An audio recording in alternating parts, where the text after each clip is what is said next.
Okay, now it's personal. You can finally put a smile on your face when your D&D players say and mean it. That's when you know a campaign or adventure has successfully delivered immersive storytelling. I believe it's much easier to reach that point when my adventures offer multiple plots. Why? For two reasons. One, multiple plots bring additional layers to the adventure, making players more curious and excited about how the story will unfold, especially if different plots converge at some point. Two, multiple plots make it much easier to tie adventures to characters' backstories, making it genuinely personal for the players. I'll share the plots from my most recent adventure as an example. A brutal murder has shocked the citizens of Arabelle. Two of the Ortega siblings were killed in their manor, and in this, the youngest sister was kidnapped and found dead one night later. Her body was found in an abandoned warehouse along with dead criminals. Karim Lau, the city marshal, had victims and criminals interrogated by the city's high priest with a Speak with Dead spell, confirming the manor invasion, the kidnapping, and the murder. The criminals confessed that a dispute for the crime spoils rendered them all dead. Marshal Lau was about to close the investigation, but received an unsigned letter. It wasn't in his body. Your men are not to be trusted. That same day, the reading of the Ortega's testament revealed that Rosario, the Ortega's middle sister, kept volumes of her journal hidden in secret locations, along with a treasure that even her siblings didn't know existed. Distrustful of his officers, Marshal Lau secretly asked adventurers to investigate the crime. Meanwhile, a stray werewolf preys on the cold winter nights of the city, and undead creatures are spotted near the city graveyard. What's behind the mysterious murder, and why are corrupt officers trying to smother it? What eerie secrets do the diaries of Rosario Ortega hold? And how is all of that connected to monsters haunting the city's winter nights? As you can see, the investigation of the Ortega's murder is the main adventure plot. Still, I lay down multiple subplots: the corrupt officers, the diaries of Rosario Ortega, the stray werewolf, and the undead haunting. Those plots create unanswered questions. Something is off, the players think right from the start. They create tension and suspense, raising the player's curiosity and engagement with the adventure story.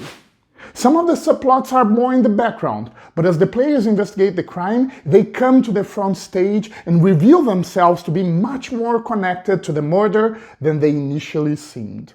They allow the players to uncover some unexpected plot twists and surprises through the adventure.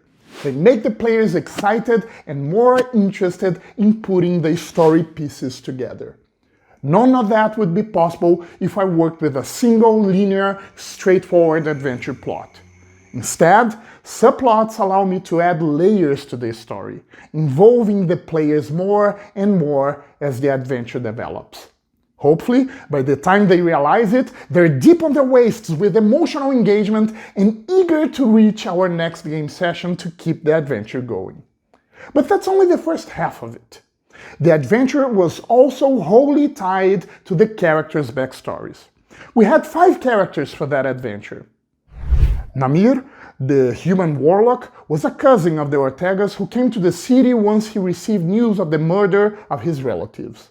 There, he met Dawa, the Eladrin fighter. She was the day shift guard of the Ortega Manor, and her brother, the night shift guard, had also been murdered by the criminals that broke into the house. It wouldn't take long for them to assemble the remaining characters. Gormon, the dwarf rogue, rented a room in the house of a kind old lady.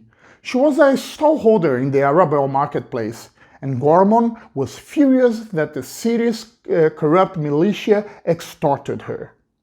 Yurkash, a shifter ranger, was sent to the town by his pack leader to find a stray werewolf and protect him from the humans before he got hurt. Swain Dandelion was a tabaxi monk from a monastic order specialized in hunting necromancers, and she suspected there was a reason for the appearance of undead creatures in the city. As you can see, all characters' goals and motivations are connected to at least one of the adventure plots.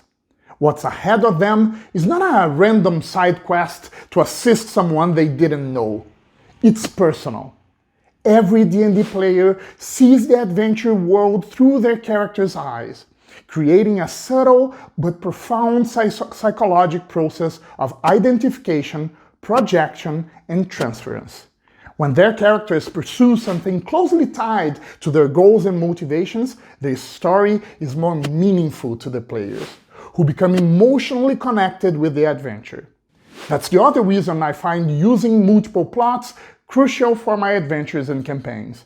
They allow me to establish that personal connection for each character's backstory and their individual plots, creating an immersive storytelling experience for each of them, and providing all players with numerous opportunities for role-playing.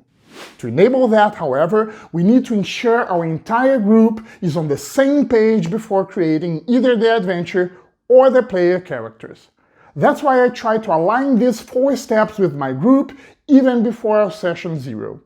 1. Campaign length, 2. Play style, 3. Game mood, and 4. Adventure genre. First of all, I always try to build a commitment with my group on how long we intend to play. It's okay if somebody has to drop off at some point, but we make a pledge of a particular time or number of sessions that we're going to put all of our efforts to be together. In this case, our group wasn't ready to commit to an entire campaign, and we agreed we would aim at a 6-game sessions. With that, I knew I would have to create a self-contained adventure starting at level 1 and ending at level 3. Next, we make sure that we are also on the same page regarding play style. We talked and understood that while to different degrees, our group favored role-playing and storytelling ahead of combat and exploration. We agreed our adventure would have all that on its mix, but would clearly prioritize our preferences. That's important because the means to reach game immersion for players that prefer combat and exploration are radically different. Were that the case, my focus would be much more on game design, creating exciting encounters where they could use their characters' abilities. I would have to think of monsters and challenges that would make them use the full extension of their characters' mechanics, and that's what would make them stoked and fully engaged in our sessions.